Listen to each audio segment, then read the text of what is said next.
ia tachala lau whaalogo ia matala whai totoa olo uloto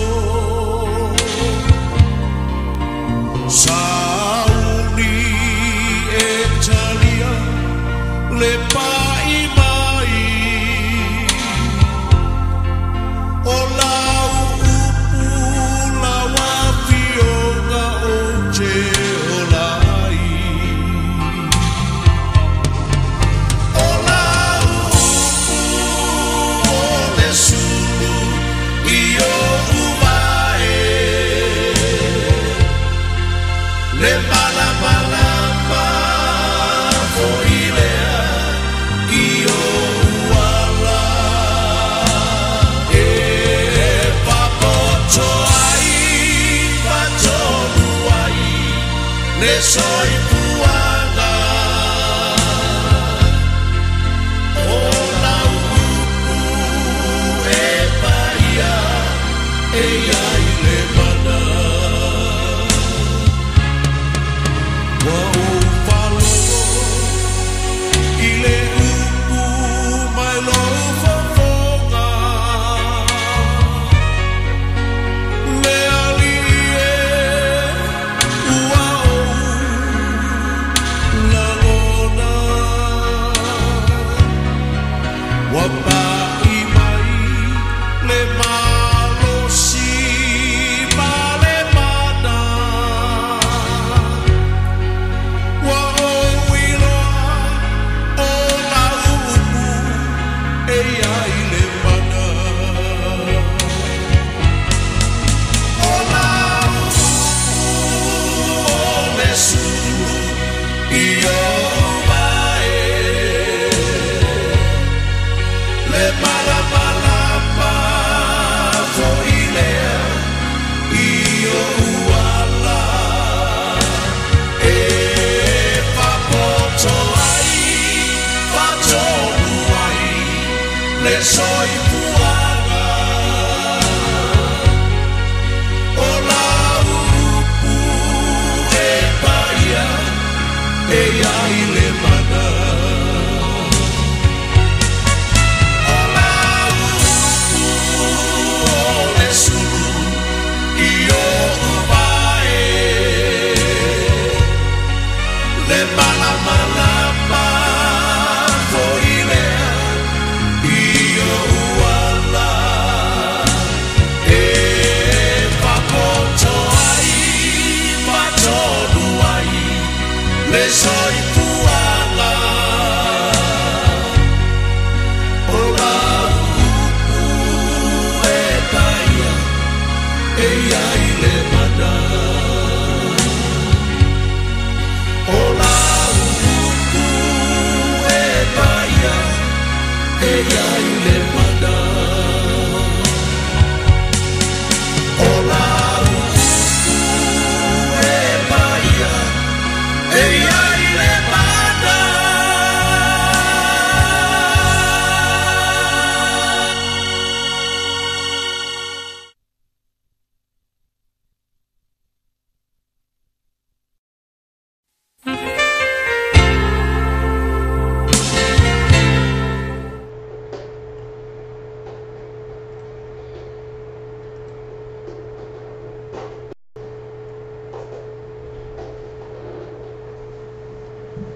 ia ia hoi le atua ni tai au fo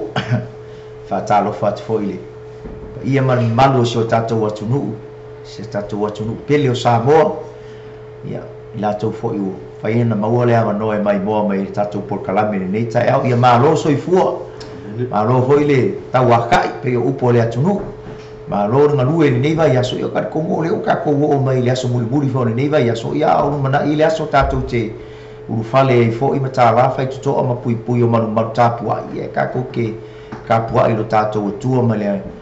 i mai le vai aso atoa sa fea ngai e si o tātou atunu ma fe au manganu e ngai e whawhitai i le alofa o le atua whakalofa kuai i lo pa ia ma le mamalu sa moa i tamā mātutua o tina mātutua ia e meise fo i lea o tātou whanau tupulanga talavou ia faatalofa foʻi auauna le atua suga i faafegaiga o loo faafalele malu i nuu malalafaga i totono lenei atu nuu ia ona o le finagalo lava o le atua ia malo soifua ia outou suga faafegaiga me se foʻi o auauna le atua ia ona o le taulotou foʻi pito laau o loo fai le aso ma le aso ia ona o le nautaʻiga lava ia manuia si o tatou atu nuu ma o tatou tagata i le gaka foʻi ia kakou ia aogisi kagaka o isi akuguu o loo mafai o ga malamalama i le faakeusiano ma nei polokalame o loo tatou talatalanoa ia le afioga paia le atu me se foʻi o loo faapena ona tufa i totonu faatafaitaulaga ma malumalu tapuaʻi i so se ekalesia ia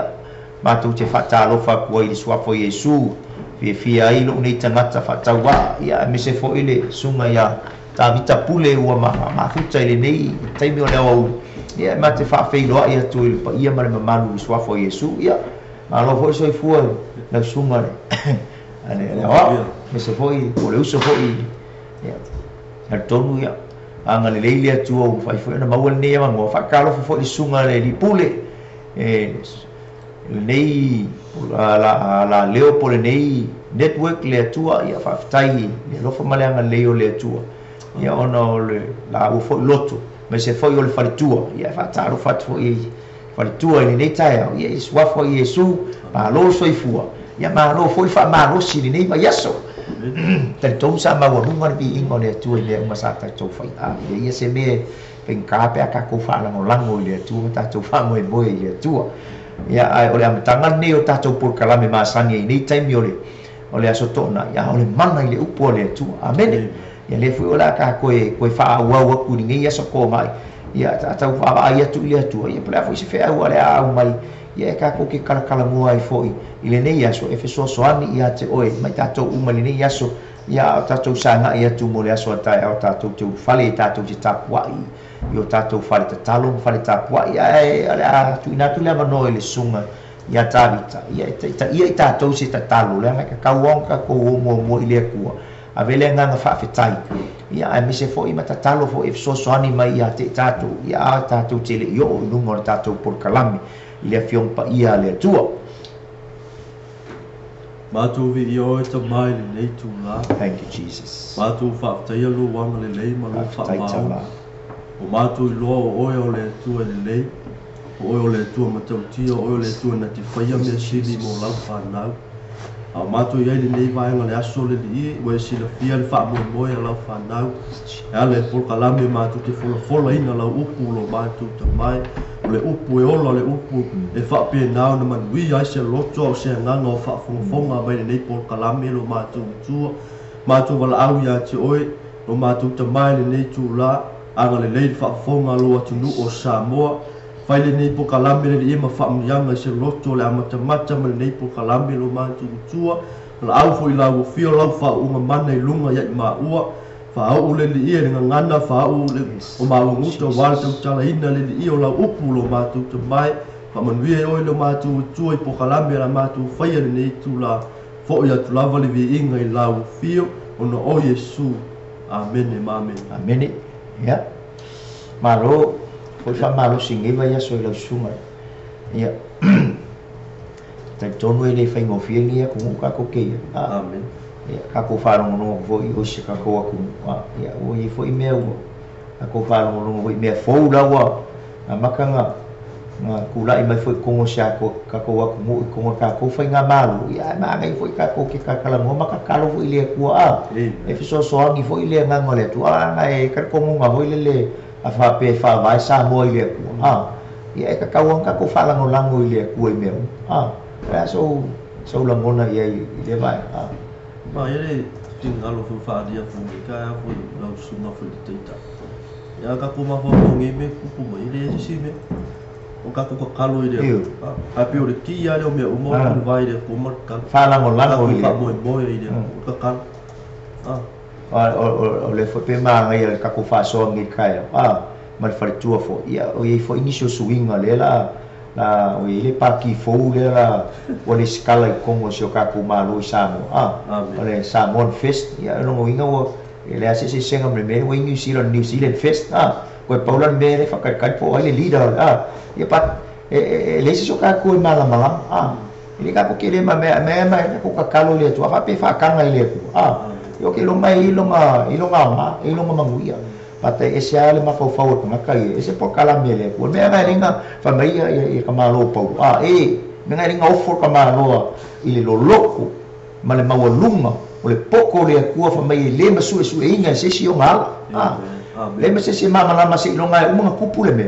fa pela ese outcome le ku ka ko lo ka fa pelo le ka so sa wala me mai le ku o le me o fa le ku ya ka ko ka lo fo ile tu le foi pa ki fo o fa ofi ko mo sho ka ko malo ya como a fa kanga le ku ma ka kala le ku fa ko inga ye le ba fu e se me le o lo ia ku ya ar ka maka ya ka ye o ma sangi fo o se fu anga yo ka maka e mo bua ke le ma fa le e complain ma fa kio ma fa va pe va fu le me fo but you know what is me ngai ma ngai le ku it's kind of new things le ku me fo me ngai fa mai le poko solo monga ele se me fo la la e ma ku ka kala solo monga ile sa yesu a fa mai pa lu nga wa uma mari yesu la mai o se ia ke diso ra ka fo no ma winga kind of new things o le ku nga ke fa ia me fo pe fa mo fa ia ku le si kai mini nga wa bo samo o wa ai le suinga markele o me fo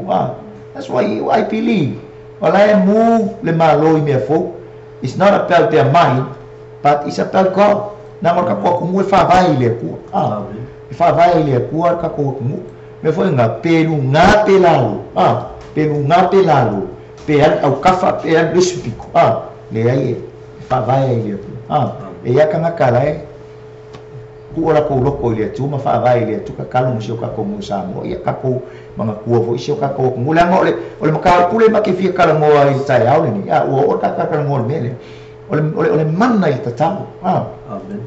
there is power in prayers e ile manna i kalo sanga kama nga fo ila le ngo so se be ku kupu e kele yo me kupu e mo mi ka ko ka kalo e ile upu fa pertani ya fo ile so se malo ele inga ka kalo ko ko o se malo vai le malo so se kalesia ele aingi ka kalo i ko ko o se kalesia vai le winga le vai ele create ele kupu fale ngama ele se manguia i ko ko pe ale inga ka kalo langa o ka u i mo melo le ola ka kalo me foi lá le ka kalo mo ka u el meri so ka ko kungu e mo bia foi ka ko kalo ile tu when we see and we hear about a swinger when we hear about new things changes e mo bia ka ko kalo we need to pray afa pe fa vai ka ko ile ku e ka ko kalo ile ku o le ngai fa singo manga me ka ikas ele nga ka ile fa me o se ke usiango po se ka fa la inga ele fie ka kalo ma ko vai alo ngola a kongula ole amare upo le tu le asoni e ko vai mai ai ole olang ka kalo ke usian e ka mo ko ala mai ma ko fa fangu mai le olang ta talo ta mata cos ele ke fa mai ai yesu yo ko vole mai yo ko ka kalo mai e ko ke le me fa ise me o ka ko ia ma ko le me fa ise me ko ka kalo ile ku that means ola ka ko ke fala ngo lango ile ku ola ka ko ke fala ngo lango ile ku me mai ka ko ke mangao ola so la mongari ka vi ka le mele o ke share ko ile ta ur ka ka ko fala ngo lango ile ku ala ka avo pe vo le be ka mo ni ka ka mo fo nge me ku mo shabu pe yo si aka runga de ore ko ka ye ala ngonga ma finga ngalo ko ngaka so ka ko pe funga le ka ko fa lo ma nge me ko ku ma nge mai ka o pe ko ka le si ola ka kalo ka ko o sa mo lo ngola o ya kala fa pe se ko ngalo o lo ide o bakan ka le si ola ka o nge me awa pe malo si ola ka kalo sa mo ide ka mo ka ngu o ku ya me a me ka wa ya ka kalo le a fa se be fa singo me le ku ya de a fa se be de nga o le you know inge de mo sa mo no e ko ke de nga le la fa mo le me Ngo kau ngore isi orang kakalo ngak. La fia ngak kayu dem bia isi orang kakal. Ke lo ama losing ka ngaka kakalo ko kongo se kungu. E me fanga kamo le ko mi milo fa uma. Amen. Ke amen le me. Lo ka me ngalo ki kan kongo ye. La marka ko maka pule la ka ko ma ila ka ko wa ai mo le manna ta talo il tangata. Amen. But before I give you that, ile mele ko kongo la fiong pa ia le ku. O lo kau kala ia kanga kalau kavika ile momor kanga ka kalau aku ile aku mangkuale fa mai kavika fa mai ka kalau uma kanga ka ile aku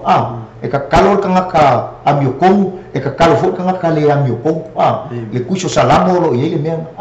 mangai la ile se mangai nga fa mai lo kavika fa mai o fo fongo yo fa sanga ile ka kalau kanga ka amiokong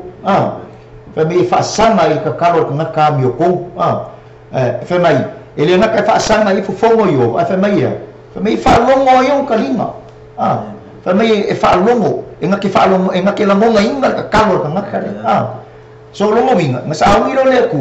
grant le mana oma ngaku de kalo le mele le me fa mai le ka malo lo ka fa mai e o foi i ka ngaka mi le ngaka kalo ngoi malam le wingo le pole amio le la ngala akilia me kong la fiong pa ia le fa mai lo ka vika o fa fonga fo yo aka kala kur ka ngaka le ngala ma upule le kong ka kamio le ma ya ka kala kur ka ngaka le e fa sanga mai fo ia fo fonga yo ba ai la upule ko kong fa mai e fa sanga mai o ia male kosa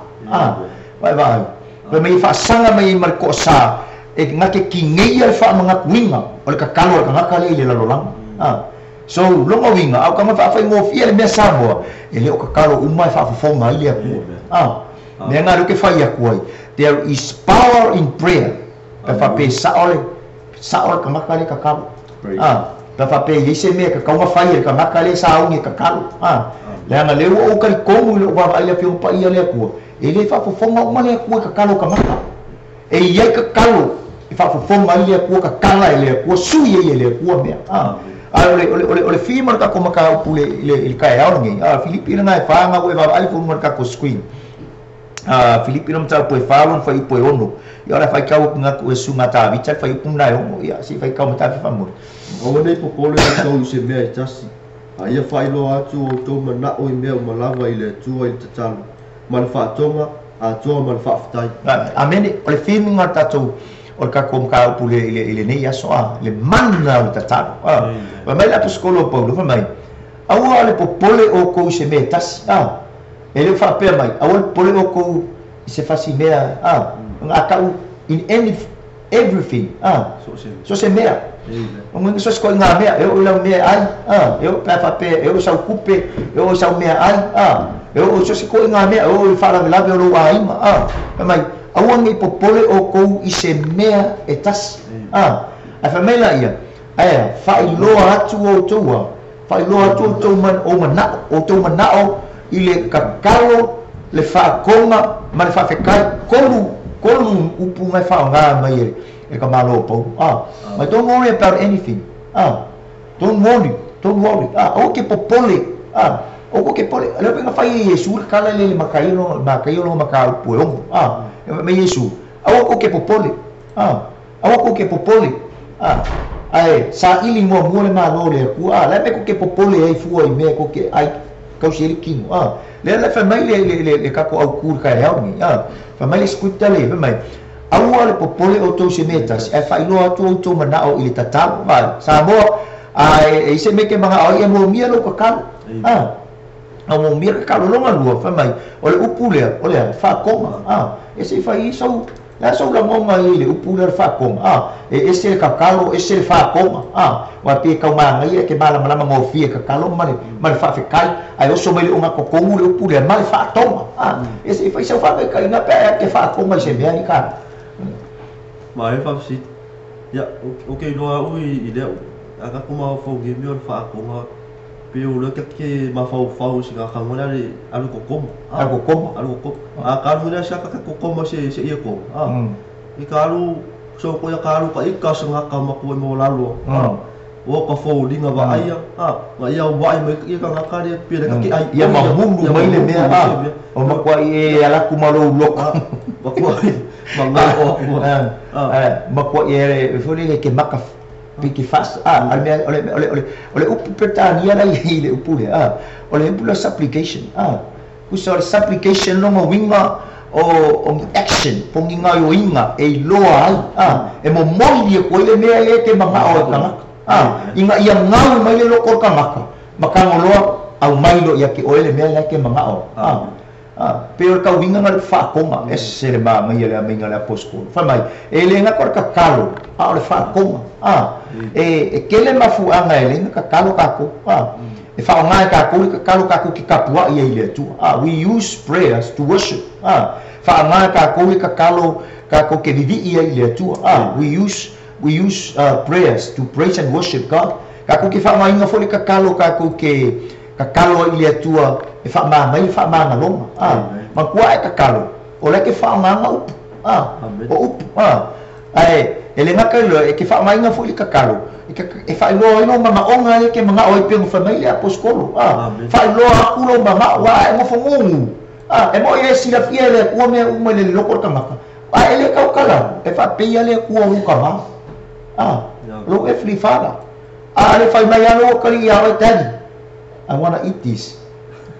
E kele ku rumah erwe. E adele mele mga olo kali. Fape nga umali aku.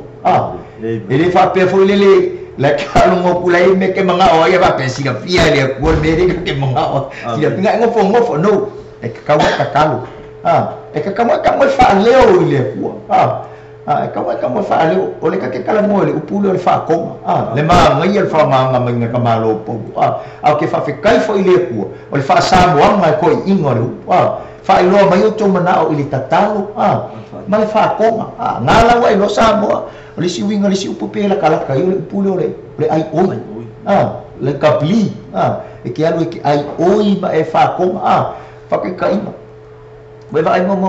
le. Mo ka maka fo ile aya masa fa pe ke o fa se mesese vo ngale se si vo ile le position ko wa inga i se si ai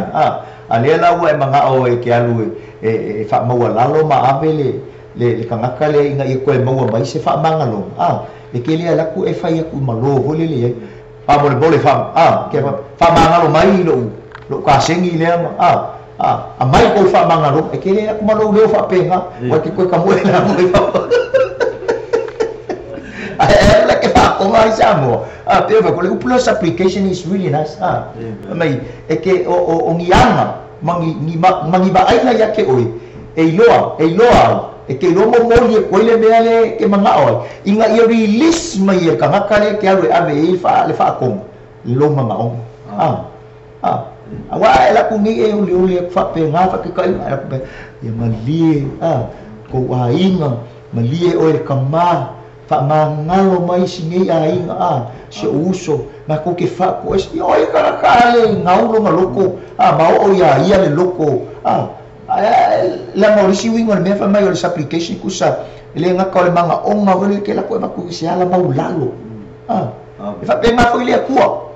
le ki o fa mai ile fa ko ma lo winga ai ka kalo fo ile ko no manga onga ka mo fa ile fa ali ku ile ku fa no ile ku ma la ko kala ele ole ku so ka vingi amai le mele so le e ka ka mai fa ko ma ai oi ma lo ko ma wala e si la fia le ku ka ko lo si la fia le e ke lo kala ho le ai Yesu le kai mi le nga wa o Yesu lo ma o so ka ka mai nga wa o Yesu fa me le Yesu aku ka ka fa pe ngi ko ka lo ma tu ta ma le lang alo lola i fa mai lo Yesu ka lo Yesu fa makala kala mai Yesu e le sikana oi la ko ko e isa nga wo ola nga wo le wala ku o po ma ola ku lo afe ku fa lo ka makale u fia mo se me ai la ele se me ai ala le o le lo ma fa alu lo le ila ma friend le i le nepa alu lo ku i fa ko ko al wapo alu su e me se me ai mar ka malanga wo le sa u va wapo no fa mai wo fio ku wo le ma mo fa pe me ka ku wo le ma mo la nga wo ai fa mai lo kala Yesu kusa pele ku mai bunga ngakale boleh bangamoi ai oma ku pe ngakale le la wo lo kakale ola ngawole la familo Yesu ala ku la me ngakale ku mo sa ku kakala fa ku ai amali manga onga ngakale ngawole la ele onga ola ngawo ele onga ola ngawo a familo pula fa ngai Yesu ai onga ola fa kawa ngawa pe foi le lo fa lai mo pa oke lai sile lo wala ko ave le ku to ai halu pa penga melo Yesu le au ngayo tal fa tawa kui o melo ka kalo fa kawa au pise me foi le ai se me pela fa ka me Yesu fa mole po sausi wo fia ai lo fa mai se wo wa le wo ma melo Yesu ui ku ka le sau ka kala fa ko ama mai me ai la mawo ele o la mawo ai ma fa o mo fa so sa ko ka le mo fi ko uso la fa ka wa fa ka wa fa ku sala Yesu le me le ka kala fa penga umar ka kala ka fa ka wa me lo fa ko ele lo ki ba ele ka kala kulo ngi le kali mai le ka kala lo pero fa pe cambia foi le consistent ka kalo ngai le mau ko ka kalo kaya ka kalo se yo ang release mai le manna ole bele ka kalo release mai le ku le fa mai ka ko mau ku awa ko ke popole se me ai fa ilo mai me uma ko ke manga nga o le tatalo ele nga ko le tatalo ole fa konga male nga fa kai uma ka kalo mai fa kai le ku ku sa pe ke iba ai le bele ka kalo fa kai because that is how faith act fa pe nga yo le mele fa ku ma ku ole fa le sa kala mo ko le uso va ya sole le fa ku ai la so se ka fa ku fo ya ka ka ko ka e ke le fa nga fa me ke fa ku le ku ai ke pa ye ke ka e ke le ka o ke o kala mo apun ka kalo be ai ya esa kalo me ai kai mai so kai pio Yesu o Yesu mo nga so mo Yesu anu ka kalo mo Yesu ke le fo yo kai e ka kalo Yesu no nga so fa ma lo si me lo ka o mai fo le wa apostolo o la ku fe alwa fa me Paulo ka kalo le mo ka kalo le mo no winga a wo mo ku le ka kalo na nga ye ka u a ka kalo ka ma ka lu ka ko fa ali ko ye la fa la mo lango ye e fa ali ko o yo ka ngaka lo ko ma wala o ka ngaka la fa la ngolango ile tu o ka ngaka la fa pe fo lo mo le tu o ke le ma fa ye se me ke le ma fa ye se me wa yo ke le ma fa ye se me au ke fa la ngolango ya o me na ka wo me lo ka kalo o me fo na e linga ma nga o le tu e ka kalo le ma o ka kalo e ma fa nga empower le pule le ya ka ko ma le ma pe o fa ya so se ke wi sia o le fie ka kalo e leo se turi siang o ma lo si no ma e ma faina e launga e ma faina e ku e fai mea ai le ma faina activate pe ale ise mana ale mana la e nga yoi inga wa e fie ke kakalo ile tu na foi aka ku kakalo ile ku so le wa so ka ile me sa wo ile le ya me wa so ka ile o loko ma loko ile me sa wo ile kali o me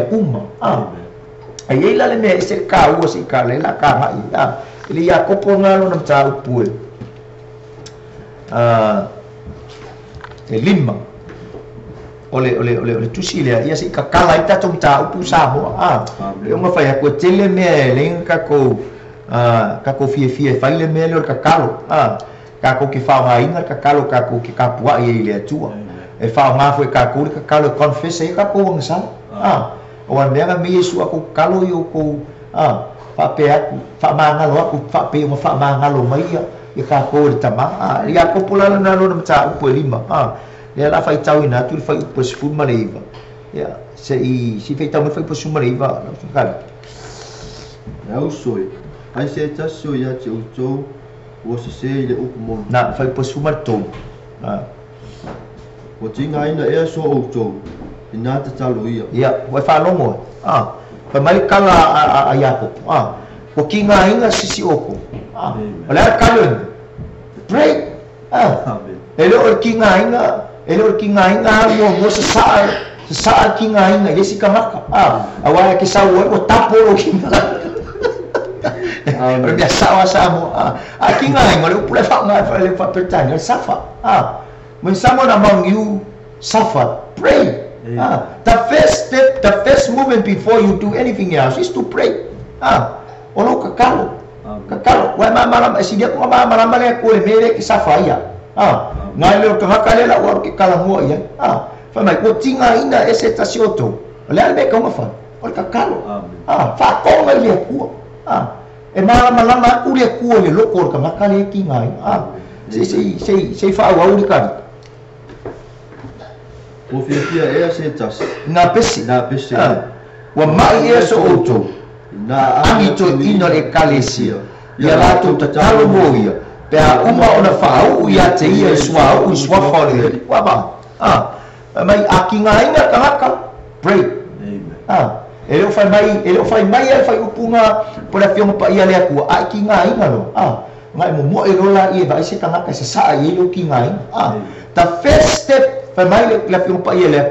you are suffer, pray. Amen. Amen. When you are suffer, pray. Ekele la be suffer kaka. Arite. Ekele be suffer kaka. Umale aso wa e suffer kala isi kaka. Umale ke falon kulo loko wa e pere me isi kaka fa ya. Makala isi kaka so ngala fo ku fo ya. Umai fo le aso wa e pere wa suffer o kinga inga kinga loko. Like kala Yesu le lokor kama o kinga inga ese kasi oko kinga inga ele nga ko fa lo ngonga o mang anga fa lo ngonga o mang anga la ngonga o le loko o me umanga me Yesu o kinga inga se oko that's why me Yesu amai kia lo wamenga amai kia me Yesu when you are suffer pray o se me anga ke suffer ke mingi kakalo afa yo me ka kupe kakalo afa pe ko kiki o kule bank ese melo kavale kakalo sorry so se me mai ko kinga fa mai le ka ko ma ko fa mai fa lo ko ma nga o imea umma fa lo ko ma nga o imea umma e lo fa mai fa lo ko nga ni me ke kele fo le ku ka mai me lai so se ko nga me yo me lo finance fa wo le la ba pa keki il ne va yaso wa ka wo me le fa yo na fa wa popole vo ke safa yo lo popole yao e ke fa no ku fe me ya ilo loko fe me ya ilo mama wo le mo fo na na ngo lo po ku wo se ta sa yo ti ti po lo mama mai lo ku spa yo ka kalo fa mo pray amen na ke lo ele me mo yo o me pe ka kalo ala safa lo o le file mbu o le ku e mo mai le file mbu ya oi amen e mo kangole le ngangole ku amai le file mu le lokor kangaka le kingai ia ngai fakari kalu lola ia la kangole ku e fa soa mai ia o e mea lai manga o e fo ia yo kingai se fai so fa popo e ma ngai ke se fai upule e la mo ka au alu ka fa soa ni ka yo ko ka ai lo ma fa I ka kan nge yo o iskia ma ko le ka no ka sa fa se be ai po de ya porque bien a ver por aí nga iskia me sa na ma na ke ya iskia ke no wala ko ia mo si ma mo ko I le plan be la fa al ma nga ia yo me fa ia ka ma lo iskia me nga ko fa dio ko ma lo iskia pa lo fa ni ka lo ko ale fe me ka ba ka fa so e mai au ke pole se me kas fa ilo au ko manga i ka kalo o le fa ko ma fa no fa dio ko ka maro iskia palo fa me ka kalo ko le ko ke au mai le ko ka dio ka kalo ka ko iskia ngona la ka kalo e lo ngalo ko e le me na ko pole iskia ola au inga au ki o le ko e si me ko e fi o ki ko ka kalo ko iskia me ko fa popo ko sanga sumal di ameni so se me ai fa lo foi olha agora não mãe o que aquele ouviu cacalo ele co é pior mas pior cala ele fa macala com ele chumale é o chican é falou por lá o que fa pena almena arisamo é manga foi ele é manga ele falou com que ngai ngala o me fala é manga ele calo com ala in line la ka kalo ma le mera ke ai Amen. I will pay ka kalo ka mafulele nga laku fa mai le ku se o fai me uma ke fai os furuai ke fai o kaulanga ma me o le loku ke fai o manga me ai vai minga le ku le loku so le makwa fa le ko ma fa me le sila ile ku ai sa vali ku isi ia masala ma fa me le la kalaka yo ela ku popo fa ka ela monga ka ngaka ile kau he is unworthy too close where ale mabalu le ku fa me le kala ka maro le ku wa o ka ngaka sa Pawala, so simple. Bye ka karo ka maro. Wa o ka ngaka sa fa mai ngalo mai fa bai ngaba ai menga sila ile ku ka kalo ka alo kamari nga nakua menga le fa ko le kalo ma ngai ia so se me ku puro so ifo ka kalo amen ka kalo yo fo ia fa lu ko kinga ka kalo na fa fingele o han fa ia han ha safa han kero menga safa han safa mamu ala mo ma fa fingi I fai nga fa fingi fa mai ile fa mau ala safa le lo ko fingi makinga lo ko makinga ingai le mea ma fai ele lo makua ele fa fini ele ialu fa bakala I fai kaulama ele ialu kau ia ele ialu fai sisi ka maka po so mauso po so maampo po sa ma we mai ko ko le lo never ai fa mai ole mea fini fa ialu le falsa mo moni lo ma lo ko lu mo le ku la le mea fa ialu ka kalu alu le ku ka kalu era ko fini kau sa le ku boleh la bana fa mai so fa fini ya ia pa oleh ana fa ile ku ama ile ku kam kiki lo sabue baba ina ka ko mai ile ku kam fa mai lo hana ke fo ai mai kama ya kia ke ko avaku mo ka hu ka ki ngonga lo le fa kai ka ingale ka wa sa mo before you make any move pe asafa pe kinga ai le faya se show fa ngoma se show ngayo inga pe o mai le mamu amar kinga lo loko ise me malo ma fakia ku ye me pulo ma fakia ye ka kalo mua ka kalo ye tua e sili aku ma fa nga ao le ku pe apa I mai lo wa o lo walu le sikama o lo walu mo le sikama ya e ke wa ku la kinga ela ku ko kuya ki fa mama fa ko la o mai si ave nga mama fa ya o na ya le wa ele mama na ya le kele me wa ele mama le malolo kinga inga le al peselo kinga awa pangakia sa o makwa e pangakia ai sia ese sele me nga wa yo so mo fa sa mo amen be ya fa solo mai lalo ka vi ka mo moli o le talo fo ye fa ye le fa tu su e fa ola ina ai le mai e fa tu ina fo yo ye le li a fai fo I wa salo e fa ma ngalo ia fai po suma fa mai le tangata le tu le pole ko mai wa mai se si oko ami ko ingore kalesia ami ko ingore kalesia is one of you sick ami get the elders of the church amai ko ingore kalesia kele ko inga kune kale si fa mai amai e fa e o la ko lima numero ka kale ma pe uma nga fa o li swa fo Yesu fa uma me li swa fo Yesu kusa o le wa activate I me arofa le nga pa ia le ko kongo ka maka e me fa nga le ka ua o ka kalo e ma fa inga nga yoi fo ma me arofa le nga pa ia le ko kongo le kale si le ka ko ba ai lo ving o le limo ko ingo le kalesia le fa amu ia is not about ele fa pe ko inga but o me lo fa le na pa ia le amu ia se kalesia amu ia ko inga la le melia iso se kalesia pa mai amu mai se si oko ani ko ingo le kalesia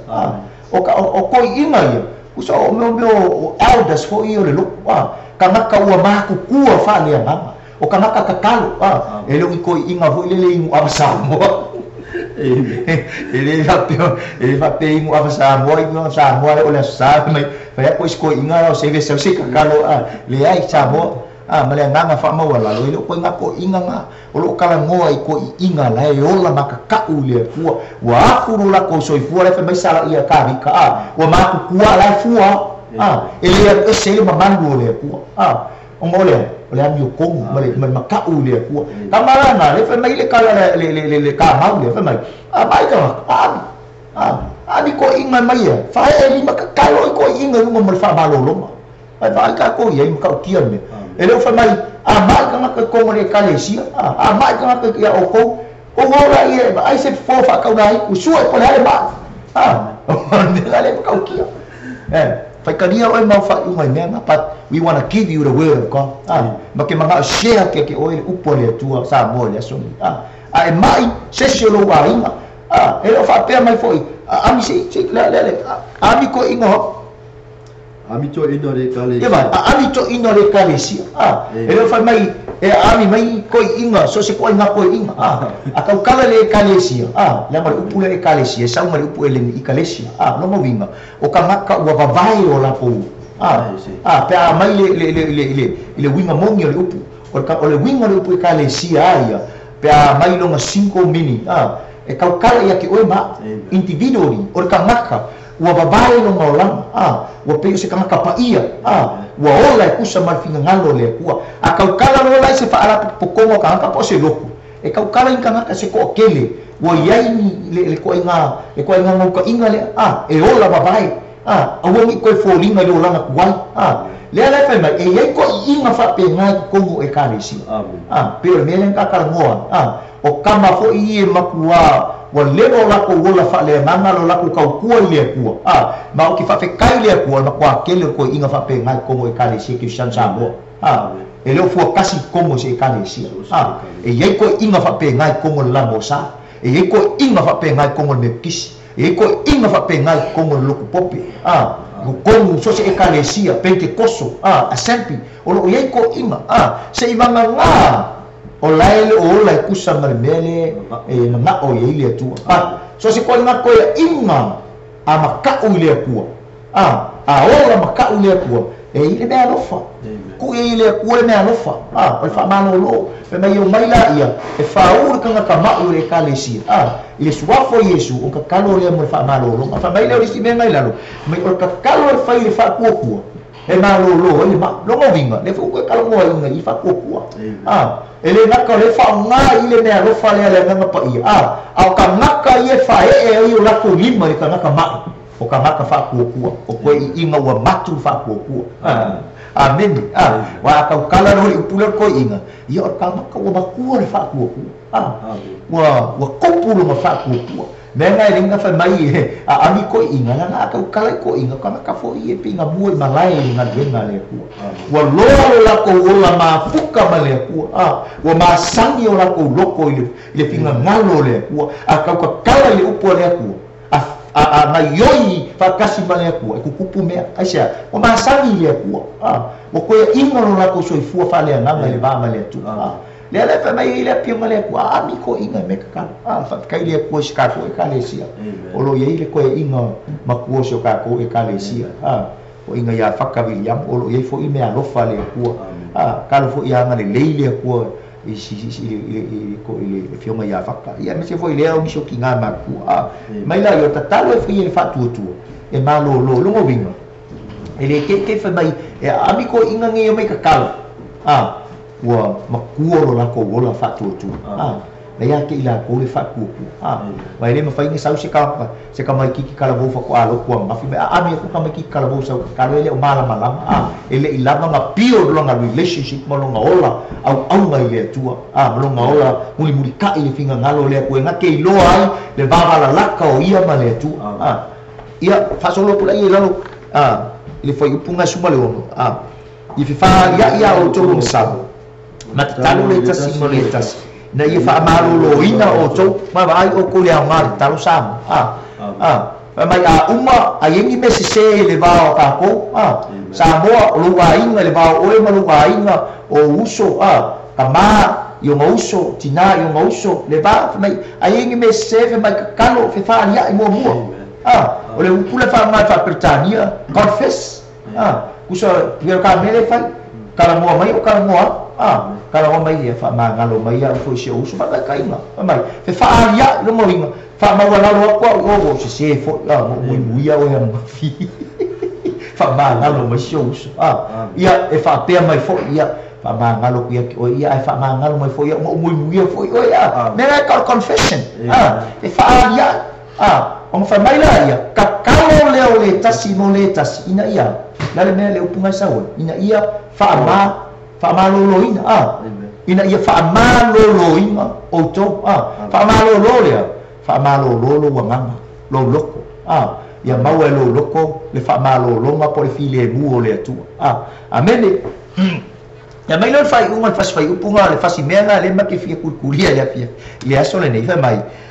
Wao ngā tele le tataro whaatawa nau ale tangata amio tonu. Oka. Ameni. Lea lau koe sawe lo ilalo ile mea lenga maa kua la makanga Samoa. Whamai lo la ia le fasikala ngai sawe ilalo le whaiupunga whamai. Wao ngā tele le tataro whaatawa nau ale tangata amio tonu. Le kakalo al kangaka amio kong. Ya. Ngawe malama me ka or kanga cambio ko ese foi nga sa fa poporite ola le me ka or kanga cambio ko wa fa lo ma fa ka the English says is so understand is so clear fa mai le kala le kuspa ia palang le upule fa nga o le fervent prayer the fervent prayer of the righteous person or the righteous man is so effective le upule effective nongo inga e ke lelo nga afianga le mamana e afia e foi ngai ba inga influencer kwai le finga ngalo le ku maka mo ile ku ka kala mai fai ko ko le mele manga o mai ya ma tele ta talo fa tawa na o tanga tamio to ke le mo ke fa kai il fa si upule ali ta e lo fa pe mai is not specific e lo particular mai fa pe mai le fion pa ia le tu e a nga ke le ka kalo fa kawa na o ki a ko e a nga ke le kalo fa kawa na o le a pe au nga kele kalo fa ka wa nga wa kai kai o le ka ro por kai kai el mafkanga ka ba por le fai fi au por se ko nga me pa fa mai e au nga tele le tatalo fa ka wa mau ale tamata nyoto lo nga winga aku misi fa upunga aka kalo ka nga ka mio kom e effective lang ka kalo e mafai nga kango le aku ka kala mai e fai ko le winga nga le upule e effective the fervent prayers of the righteous. So lumawinga. O tama kanyo ko ka kalo. It's so powerful. And that's why our message there is power in prayer. Pe akakalo ka kanyo ko. Pe akakalo oyo tama kanyo to. O le ala mo fa yaki oy. Po le la so ro ningi ka kanyo ko. What is the righteous person? Lo kay ni Lea me ka o tangata mi o tonu wa lau vivinu fo i fa fonga so ka ko ku ma ngai la lo langi ko ko e karesia o lau fo nei upu o kanga ka mi o kongo o kanga ka le mi o kongo o kanga ka mi o kongo o kanga ka le mi o kongo pa ngai ka be singa so swangi fa ngofi inga ia kai fo ye tangata so ta to watu ile ka o le me la ma o ka kala la fiong pa ia le ku pe mo fa mai ka bika e fa sanga fo ifo fongo yo mai ka o ma ka whether you are good or not good e fa sanga ye but there is a difference e ye is senga o response le ku fa mai ka ku ka mi ko e fa sanga ye le ku fa mai e fa fonga ye yo ka linga se tu lo sa mo lu mo ine la monga le ku le o ka le ka ku pe a mi to lu mo winga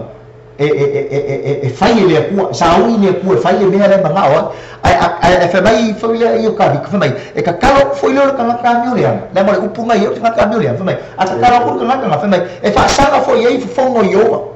e fa sanga foi fongo io e fa sanga male ko sa pa dai io ye no mo winga ka kala le pro ka sa ka kala fa sino ngale tu ai era mo si upula mo fa mai e ki ngai ele ko fa mga kuinga on ka e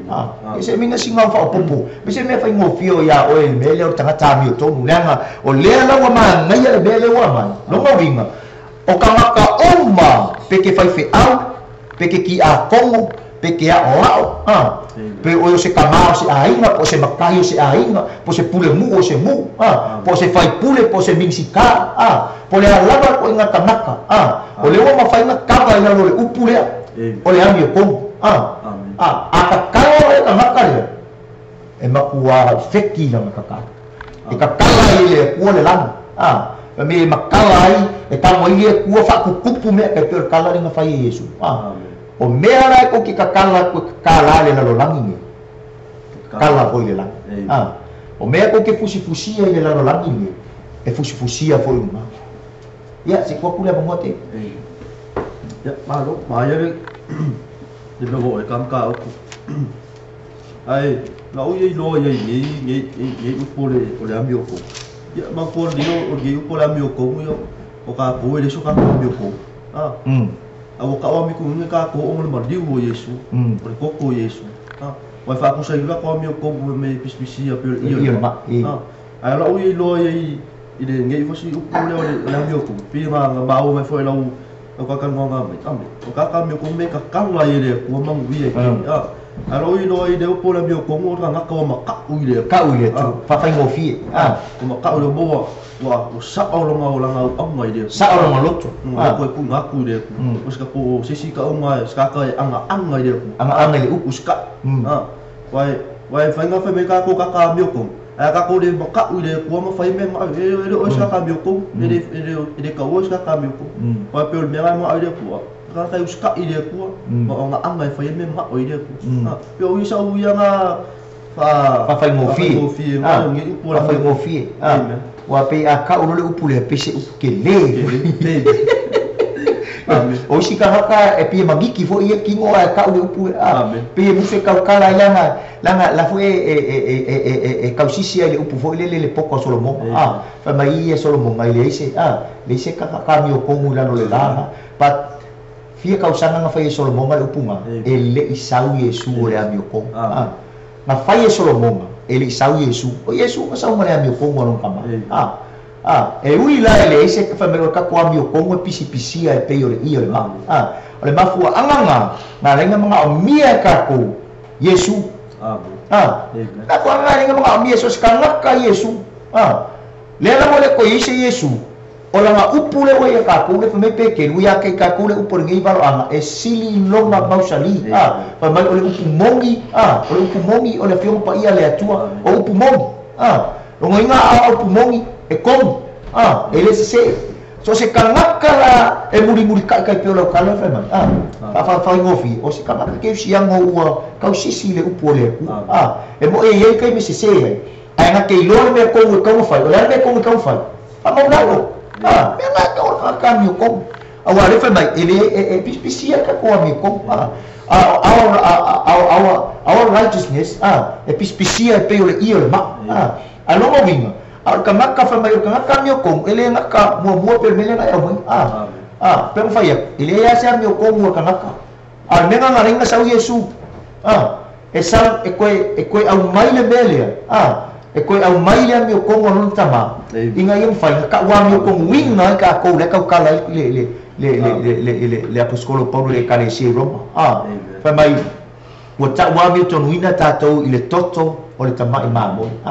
so se kama kala fa ku le koko Yesu ma le maliu Yesu o ka wa mi ko winga o ia lo winga se fa ku singo fa mabalanga mele sa o winga man ku sa Yesu ke no loma man ku pula fonga loma so se kama kala sala pa se pamuka sala o long ka bunga o loki yoki o tanga kang sala yoki ka ko sala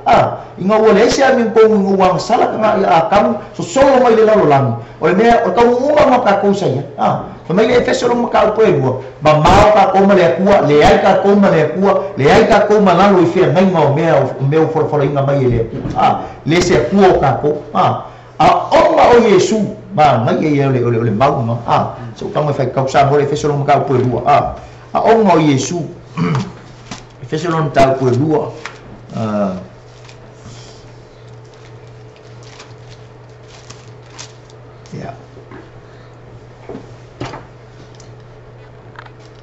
Feso no matau po lua no fai upu e sumatas fa mai fa upu fa pe.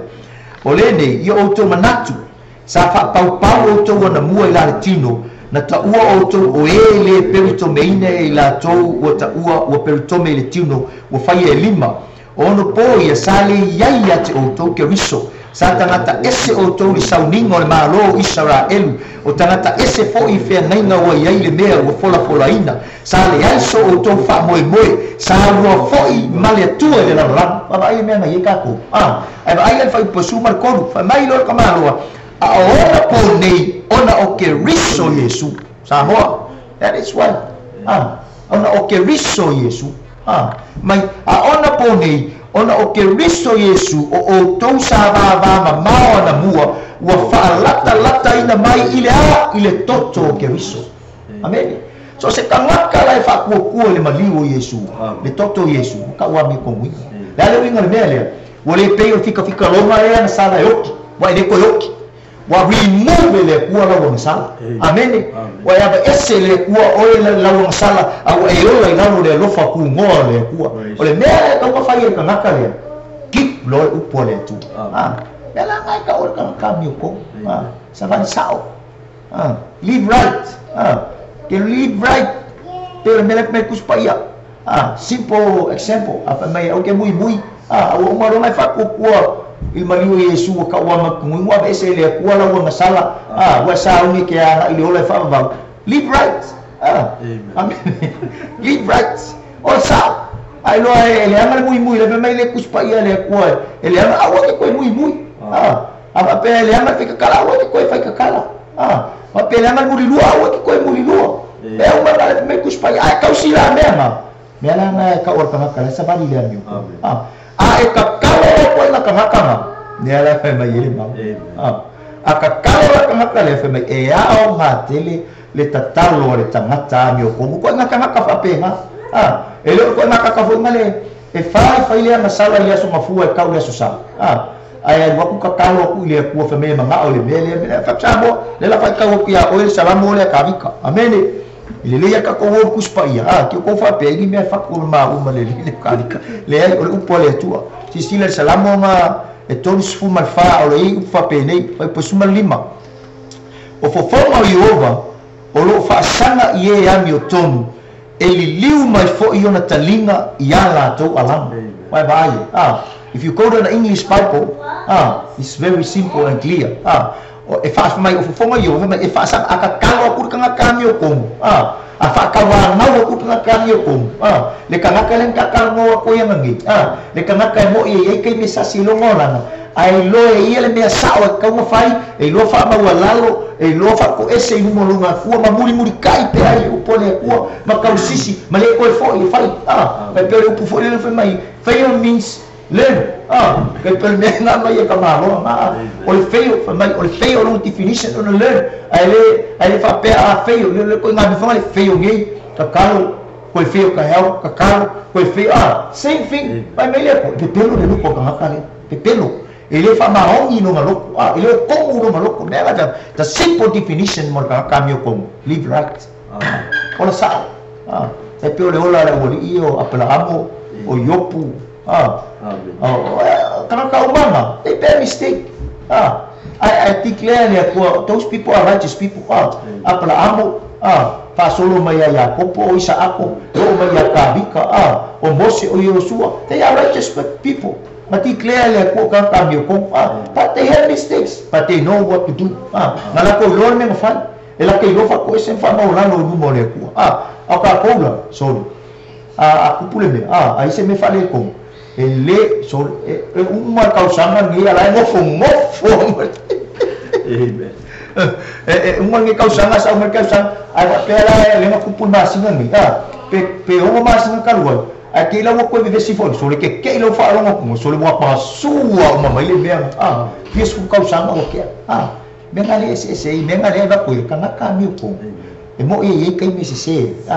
e len mai le bem e causisia ele o pole tua mai le upunga fa pos fuma le fa mai sulima o fo fonga yo lo fa sanga ye ambioton ele liu mai fo yo na talinga ya la to wala mala ela monga le apura ko karo ka ngakare a fa mai fa pos fuma le fo fonga fo yo Yehova o lo whaasanga i e whai a mio le anga ina ia tineia le whaamanatuina o i lātou ai le lalolanga wai ba ai o i sama that's the different kia ua ke ua e whape e whafonga mea lea kue ka kalo uma maua maki ke oila fiopa ia lea tua e le ma le paunga o skuta o ro kaukala i le mea lea o ke kake kala moa le kāua there is power e le mana i le tatalo pe a kakalo o oio le kamaka ami o tonu o oio le kamaka lai ke muri kai i le fionga le atu lai muri lo loko i le upo le atu a e lo yese me o wha le konu lo waso ma lo wa yaso le va oe ma lo ko lua ma lo whanau o uso kamaka o lau e kalesia e ke loa lo e whanau lalo ia ma e filifili la ia awa e koe whaia awa e koe kupu awa e koe fo ia i whai le mea lea mea la ngai kaunga ka samani lea me tono lea tu lea lai whai mai e le kako mau ngai ku le kuse ia ko pofe mai e ao ngā tele le tatalo whatawa nau e tangata ami o tonu wow amen there is power there is power in the prayer of the righteous person, the righteous man e iai le mana e ao ngā le upule ke fia kurkuli e ao ngā it's more effective effective i lunga i whai unga le kua wai vai e se ka o le kamalo o apela apu se suela kusi ke nese gosfulu wai posuma fiku kei se ba ku ngai fa ka inga le si ka ko va ai mo ka kalo ka ngaka effective ang ka kalo mo ka cambio com ke nese gosfulu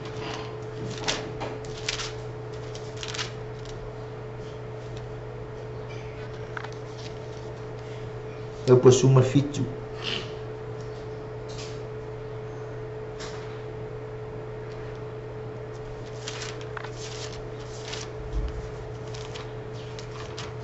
o moro kusi pa kamrite o te talo leo apro ambo i le tua o na wha malo loa i lea o le tua ia Apimeleku malana ba mana o na fili o na lātou whanau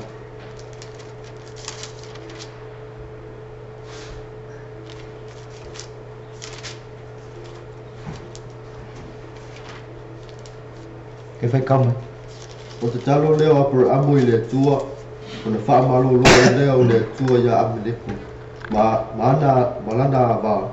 mana o na fafini mala tu fa na waide na va mai ona tatalo le wa per amo ile tu ona fa malo lo ile tu ya Apimeleku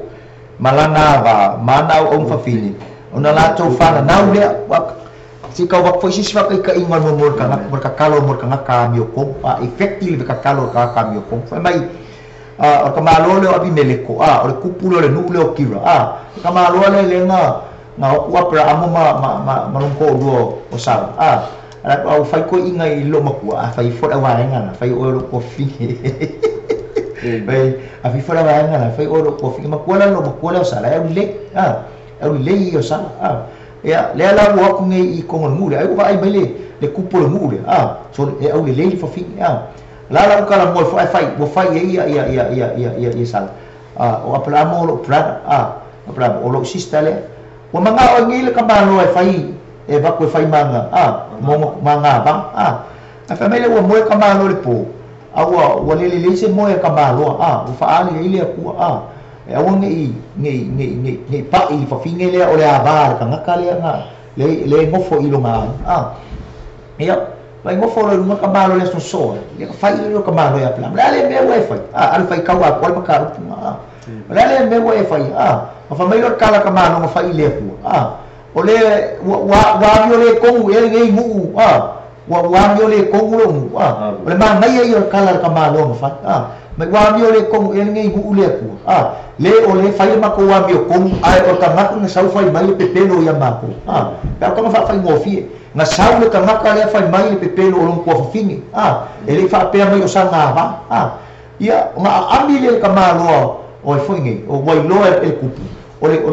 ko wo nga kalo apela o isa nga ami lo la nga fai lo la ye la no e fai ko ngame la mo sa o me fa pe ko o ma ko fai o kala apela mo nga fai mai ona tali mai le apela mo awana o fa pe fo ai lava o le ai se mata ile atua ile nu nei la tu te fasioti ia te ona o la wa sama ngaku apa la amu ai le mu le o ka ba lo le api mele ai le mu le ai se mu wa bio le anga ka ai kala ka ba lo mai sa o ma ai sa ai ele o ise maka u le ku ile mu le e aku ngai ke o fi manga nga o la nga ki ka fasioki nga ia abe la nga au I me ngai o so le o le I ka ka mi o ko mu ka ka u ko mo le mu le le ka ma lo le o foi ngi o api mele ko mo lo nga mu mai ale mega fa ngai fa me fa posuma fiku fa mai o nga kakalo leo Abraham ile atua ua ona fa malo lo ile atua ya api maleko malana va mana ona fa fine ona lato fa ngau wale la mo le mele na ku e ui ele o se o kamalo ai o le mele na ku fa mai maka ofi ai ele atua ia ko ala fa ngau ku lo sambo o le ava kamalo ma fa fine ma au ma fine no nga papa le singa fa ngau ai fa mai ma fa lo le ko mo ka kalo ka mi ko mu le apra fa mai o nga fa ngau o ya ama ai la ka ko e nga tele le talo fa tawa na o ka mi ko e pa fa ngau le fa finge le pa le fa finge pa le fa finge le sa nga fa ngau mai ia ai le ma ka kalo apra mo fa lo le ko me kupu ma fa ngau le va kupu ko fa ngau fa finge anga o ma finge ai sia ka kalor ka ka mi ko ai oi me ngai na ka ua e effecti ne wingo e upule e fa longo ye ile ku pe fa mai ka vika e fa longo ye ile ku e ka o ile ku ta kala fa ko e ka o ile ku fa ile manga oma e ka o ile ku sui me ai sia e ana ile ku ka kalor ka mi ko o ka se ba o si fa ka inga ile mumela sumarkas tu numero non ta sumartas il kamo mose ke mi nga muy ia le mo Israel le si fai kau ku pele le maure sa mo ki fa no mo i ka u mo ka mo ka ka mi ko família le fai po sumarkas mai le ka su ka so numero u muy le nu o le anga fo ile me ai fo mo yova wa u fa fo ma ia yova ona tupu ai le ona to sa ona mua I leo le afi mai ai ova ya te ilato wa fa umatia ile pito to ngala wapi ona tangi ai leo le nu ya mose wa tatalo foi mose ya ova ona pe ai leo le afi vai vai amen ave se le mala ma ngai ya mo ka mai fa longo le ku muy le ku ele ai fa longo se ka muy kakalo ile ku la na ile fia le ku e melo le muy ke lo mele kakalo inga I ka ofia ile ku se mal ka ofia ile ku lo ko sa mo ile fia fa fonga le ku se ka ngaka ile nganga le muy la mo le nganga le na le yo o ni ke lo isala e we fia milion ale mo mai ku piko yo e ko kongo kana na le yo o ngar ko lua ka ngaka ngo ese mai ku piko ngo e nga yo suam ka al si pili lo muy Samoa awalama ng mga kumama Samoa awang mga kumama kukongo lo kukongo aima kukongo mafukanga kukongo communities kukongo malo fa mai ele fia fa fo fonga le ku mo ka maka ai muy ai ingo ele ku fa mai fa mo fa mai wo muy le no le ama fa mai ele ama fo ile me ai fo fongo yo fa mai ele ama ele ele fia fa longo ile ku ele me muy how many people they used to do that in church e fia ni kanga ka ora ko fa ia ngai me ko kongo e kalesia wa ma lepe e kalesia ni ngai me ole muy but le ka o ke o sabo ele fia le ku le me ele fia e ku po ke o ku po semana wal me ku po ia Israel fa mai ole le ha le fa fonga le ku ele fia ele ku wal me le ba so mai ele afi mu wai ko na wa pia mu Pero ficar visi le ai ole mu ya Moses. Then Moses was praying, and the fire was stopped by God. Mai ai ole mele fa kusabo. Ma ngai mo ka kalore ka mi ko. Ngai ole le ku. Fa ka lia o pole alo ka o file mele ka sabo. I am believe. So se ka ngaka mi ko. Ka usisi le upole ku. Ai ka kalo ngai ole ku. Amen. Ai ka kalo mi ngoi le ku. that's why ele nga power me le o ka kalo ka ngaka mi ko o le ku ele me le pe se te uma the prayer of the righteous lo moinga a mi ko le fai fi a ka kalo e nga yoi le ku a mi ko le ka le o le fa ili a nga yoi a mi ko le ku a mi e nga yoi le ku a mi ko ki a ko ma a ka kalo e nga yoi le ku e sui le ku me e kai le ku a mi ko le ma kai le a nga ma fai uma a ka kalo e nga yoi mai le ku ka kai lo ma ai amen leo ka ko ba ile maka ukia no mo ka ngaka mo ka kalo ka ngaka mi ko ngomi e mi ngoi ile lam so e mi ngoi la mo ka ngaka mi ko o ka fa ku so si ka ngaka mi ko o ka ngaka fa ku that's what I believe o ka ka mera ile nga yoi le ku la so si ka ngaka mi ko ka kalo mo fa ku ke le pa fa nga me ke mi ko ke mi ko ka kalo le mo fa ku so se ka ngaka mi ko mo fa ulo mo le upole tua akakalo e kakalo mo ka komo mo fa tu e nga yoi le ku le wa fa kai le fa ngau kakalo mo se o ya Abraham fa ngau fa pe foi we isi situation fa pe nga tina tu pa na tina o isi situation fa pe nga kakalo ile tu kakalo mo lo ko fa ka wa mau ma ia kamu mo siaki le mele ke la mo ya wi kamu mo siaki lo loko e kakalo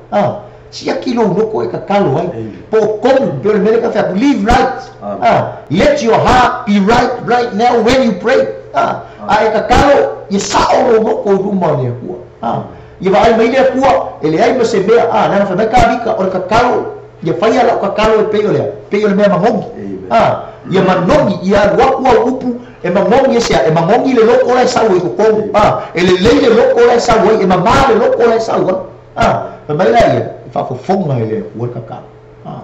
ela monga ile ku la ile ku fa kai pe le mereng fa so ai inka ka fa pe como le kalesia o lo wa inga o ki ku ma ku fu o ki ku ma fa just pray kalau lana na fai nga be ka nga kai ma be sa wi se a pung sa lu mo me nga ke ya but pray God to stop them ia anga le ka nga ka le o le vele ia ofi le ma o le si ka nga ka kia nga fa makalo Yosua se furu fa ipo suma lua ke lo kala le ka mi fo le si ka fa ka mi ba ma Yosua se furu non fa ipo suma lua le ka mi fo le nga tau Israel e makaukia mo ka ngaka amaka mai Abraham le usau ya Mose le wo mai ya Yosua is still activate God is still move when those righteous people pray pe akakalo ku ka ngaka ni Yosua se furu fai pasuma lua si vai ka mai le bau ma mo le vai atu ai le Yosua ya Yova ile aso na tu ina mai Yova o sa mo lumo o fanau ngai Israel o fa pe atu lumo o Israel le lai ia tu mau oi lungo ki pe on ma oi le ma sino i lungo le van o ai lono io le sa mo alu fai kau le makau punga le makau punga Yosua non ta pus amen ai le keminga wa kau sala e ma mu na kau le Yosua na le Yosua le ngu le o ele mu ngai nga no ele ngai nga le Yesu ye Yosua ngo so age e la via inga le nga mai la ngo fai kau na ka kalo Yosua le ku e ka ofi le la fa mai ku le masinga ai fai kau ke lo kala kuspa ile e pe ka fai kau a ko ba ka ku fa mai ko kikia na akori si yaso na ku le la masinga ngo inga luaso le se po wa va bil makaukia ni luaso le se po se ilonga ngo umang fa makia isala elu ye fili kangaka ia fai mafili o isala pa ile makaukia mo ka kalor ka mi ko e ngayo ye ile ku o me male ka wa ba sa mo e mafaya ka umang ka kalo e mafaya ka umang ala au le ku ngawa ba ku ya ke oe sema amene o le ma ngayo mo ka kalo alai lo o longa loko lai live right lai ola tusa male mera manga o i tu ola na kakalo foi me nga yoi mai le ku fa i me nga ke manga o ya se mi so fa po kam ka tu e ni yasu amen i ta u o mo kakalo le mana o lo te talo wa ngi me ka kala ku fa i le mana o te talo pa But the reason why the power activates in prayer, because maka mai kukongo ka maka le ka kala. Maka mai kukongo le o langa le loto tangata le tatalo o le loko la makua muni ka ile ami tono le tu. Me sa fa popori. Ya. Ela mula no. Ya, te lo foi. Semana tu foi o fa dia foi. Lau ia ilo ia i mala uia sosoangi i ta puta tan no i foi ma va venga ma mena tupu na fai ele tu i tanga ma ona le tu le fai mai kala kuspa ia le ka kuspa i kau ka fule skuma divo fe mai o talo fo ia fai ele fa tu tu e fa ola ina e fa ola ina mai ma fa tu ina fo ia le amen longinga e ma fai ga ka ale ya uska koku ele va fai funga kingo mai me ke ka kalo i dumo le ku amen no inga ka ngau e ka kalo mo lo mokingo mo lo fa koku i le ku o ma kupu i le o me ma o le ku e fai lo o ele va funga kupu se va venga lo la va funga lo ka kalo nga va sam sam ngo i le ku e le nga ka le so lo ku a ko ku i le ku ai no so fa koku le me lo ke ka kalo va pio le kinga me ka ku ke manga ka ku ka kalo mo ka ku fa koku o ve mai e fai fa le ka kalo i fa koku aka kuma faule ngai me kupu manga fai ele foi ya por amo ka kalo ya por amo ile ku fa nga lawa fingi ka kalo por amo lo fa ku ku ile fai ele ku no fingi fa longo ile longo ma fa fonga ile ku ile leo o nga amo apula ka cambio kom ka kalo ve por amo ile ku no ben fa nga lo fingi eu vou me ku ya mo se ka kalo voi da o nga mo se ile ku me nga pe ya ka kalo ia mo se le ko ka kalo mo lo mo kingo mo lo ma fa ko ile e fai ele ko me ko la u nga fa so foi mala u so angi ka ko musamo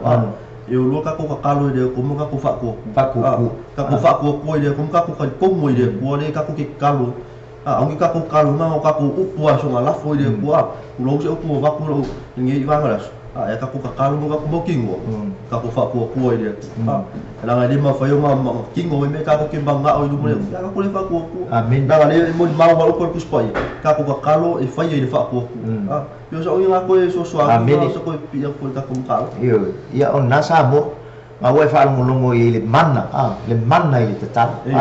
mai ka ko ka pule ka ula ile ka ko kusile ka ula tata mata mai o tinga ina ese ta soto tata amen fa we kinga ina ni yasu ka kalo o se kai mi ke kakalo ile tu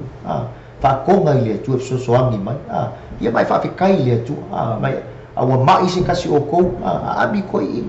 la bebe kakalo o kakalo awa mai kakalo fa mai ngasala fa manga lo ina fa mai o kakalo fa ile fa tu e ma lo ile ma fa mai la ia fa si upule ma le ma kalkala ku ngai fa mai e au nga tele le tatalo le tangata mi o to Longo winga wa ye lalo mal upule so se kamaka. So se ko ngaka. So se ko ngaka fili fai le mele o le ami ko. Amen. Bo e lalo le mele. Ai ka kalo. Le wa fa longo mai.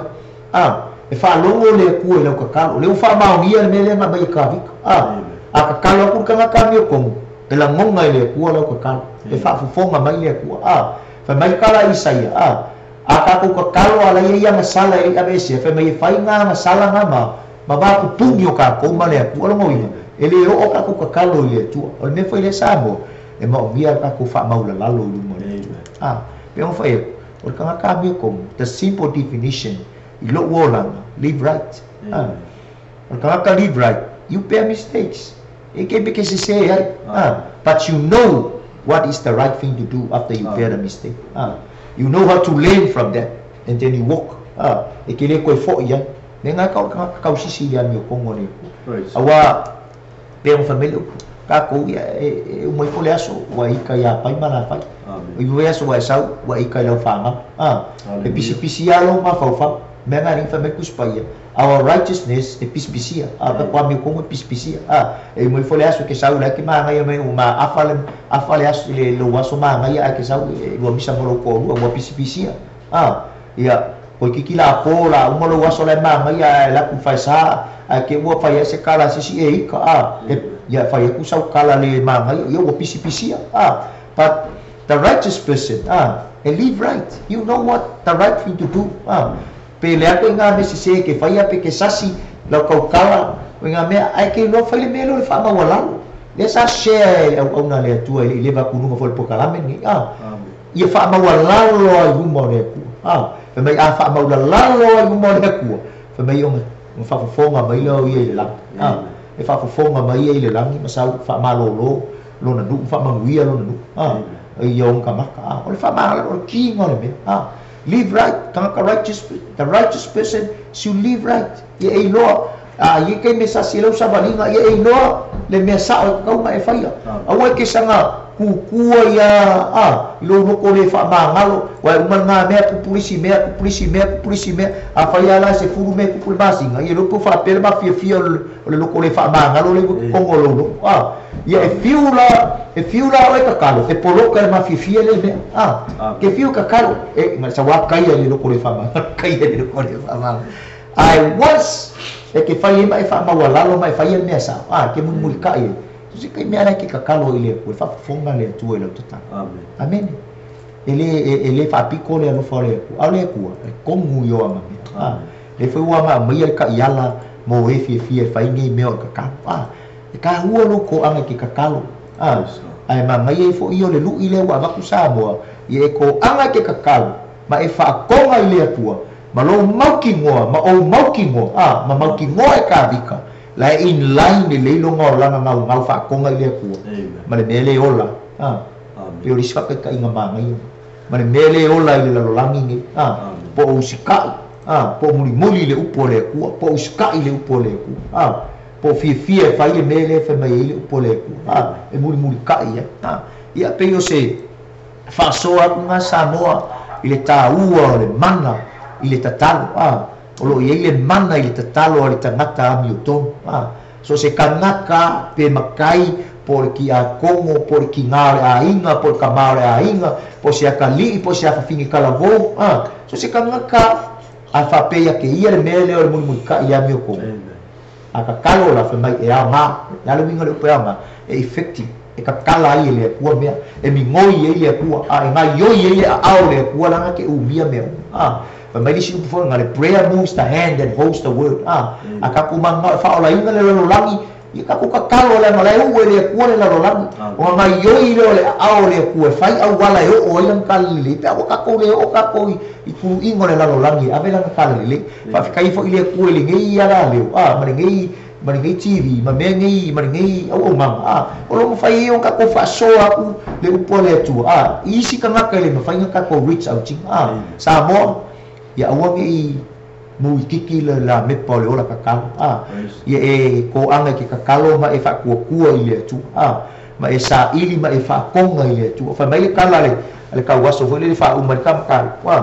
ka waso le nga fa pupula yo nga maka e Yesu nga maka e wa kwa le wori fo Yesu o nga fa pupula o nga fa pupula fa me kala ka waso nga pawa mele ke le lopo pe mai fe pe sa mai nga pe pawa mele wo lo wa ka waso sa ka waso lo pupula ala wa kwa le wori e manga wa e fai ko ngi kala e fai mai se kala ka waso e fa mai lo kala ka waso fai mai ai o le wo lo ele fa fonga ne ku ska maka sa lo ku sia luka le ngari luka ma ele fa fonga le tu ska maka sala ai ama ka u ka maka maka kalo ile tu o fa fonga ba ile o mai amen ka ko uma ka maka sa aso se kai mia o le maka u lo e ki fa mo wala lo mo le ku o nga ela monga le o grace le tu amen o le lofa tu no le tu e fa fonga ma ile tu ia tu ia sa mo tau na i fa malama ti le nga o le tu ala na upu tono lo finangalo ai finangalo alo fangi ka konfo ngi ya so ia o yesip so so ani le upu le tu lo wola fa le nga lo wola tatalo e koe puluki koe opogi koe kapo e lo langa ka ari te koe ngau ia there is nothing else we can do without prayers le na fai ka ko survive le langa nge o ngo mal ka ka le fa mai le power ka ko ki ves le nga le ka ko mal ka ko screen fai lo mai me malama to te mana na sa mo so se me ke manga o ka ka lo ile ko so se me ke manga o me fai lo atu te talo le fa tonga mal fa fe ka uma ngai ka kalo o ai oi masanga ai oi ma e fa konga ile ku ma lo loko ma walalo io nga e fa fe kai le tu la mata la nga ai ma lo ngai fa fe kai ngai lo le o ka fa ko ku o e sa ungi kalia ma ubia le tali o lo mana onga ia fa manuia ele le tu ia te o sa mo le ni yaso may the Lord bless you, may the Holy Spirit bless you, may the word bless your heart, your soul, your spirit. Hallelujah. We pray that the word of God will touch each and everyone's souls. Mafamanguia fo iso se loko maso se nganga o lo falongolongo ma mai boa le nei por kalame tau na if so soani le upo le tua lo so ifua fa le nganga ia sanga ia tu mo kapo inga foi kai ia manguia lo saunge ke alu lo far kakalo amen. We are looking forward kako ke saungi kako ke ufale tai au io kako far kakalo kako ke vivi kako ke fa mangu kako ke fa fetai ia makaku ka waku le tua tatou mana onga ia mo kako ka kalo fo mo isi tangata kalo fo mo si tatou watu nu o Samoa te talo mo tatou ainga te talo mo sisi kanga mai le fa ia le ku when you pray in the spirit so kala tia me talo le nganga o le nganga so soani mai ate tatou i me kako ke ole wa ia fa manuia le tua i lau fa sau ma Samoa ia lo fangia le tua fa uma le nei aso ia me se fo ia o tapu inga le aso tai au ia le manuia o le tua i so tatou watunu ai ole afa uma tatou por kalame fa tasi ai mo onga ma fa manuianga mo o la to uma na mo lo maua le ma mai mo le nei por kalame. We appreciate your time ma ko ke kalia ma sari sa paia le leilo kemi me se fo o la to o mai la to fautuanga ma ko mengi fa ma au lunga le nei por kalame pe fai langi i lunga Facebook page ka ko lo page ma to te fa manguia tu ma ofa lo fa fitai fo i lo support ma lo lango mai le po kalame amene fai foi o to mo fa manu yanga ya te ma to ai me se foi ia ole nei au nanga o lo fa ma ina tato por kalame ai ole fa o mai ina tato por kalame se tatalo i sua foi Yesu fa fitai tamai la upu ma to talo fa fitai fa foi ya to le bi inga ya te o tama fa nuia si o ma to wa tu nu o Samoa le atua wa e fa longo le atua i lawa fionga wa alu la upu le nei aso le atua tama ia alu mane mana lo fina ngalo le atua. It's not about us but it's about you who has the message, Father God. E leo i mātou a o oe ana le au le atua tama o i mātou ana o ni mea whai ngā luenga le atua ia wha au penga au na lo avea lau upu so se malu ma le whare tatalo le atua ia manuia loto o tangata le atua ia iai lau wha malo longa i so se tangata o mai ia iai lau lavea ina i so se nanga mo mia le fisosoani le atua ia e wha manuia i o tangata tama famanuia i o tangata famanuia fo i le nei au unanga i fale tua mai se le li pole le tua le lope le tua mai se o le nei network lo mātou tama i Iova i rai oi mana onga le nei por kalame le tua i si ti ai oi Yesu Keriso o le mātou te talo fa mangalo i mātou ma se upu o tau le tama li i le tua i lau fa fofonga ona o Yesu amene ma amene ia fa soi fuatele fa sau sanga so tatou atunu ia manuia sa pati le aso taiao tatou te feiloa i foi seisi fa poponga i le aso tona i o mua soi fua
vaina o sa vali le manu o le ata o la tau le oti o ke le fefe na vai se mea le anga awa oe tata fatasi mau o launa au aloutu o to o wha fana fana ina ia e wina vaina o sa vali le manu o le ata o la tau le oti o ke le fefe na vai se mea le anga